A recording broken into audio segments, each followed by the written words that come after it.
Compromís per Paiporta hem presentat avui davant la Fiscalia denúncia contra l'alcalde de Paiporta per presumpta prevaricació i tràfic d'influències.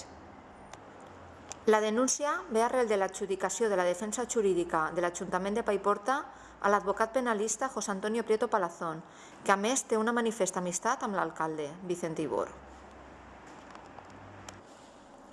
Els pagaments en l'any 2009 a aquest advocat pugen a més de 200.000 euros.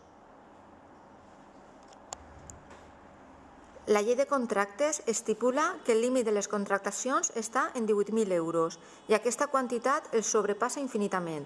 A més, hi ha factures puntuals de 48.000 i 54.000 euros.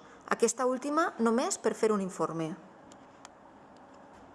Nosaltres hem demanat còpia dels expedients de contractació i no ens l'han donada.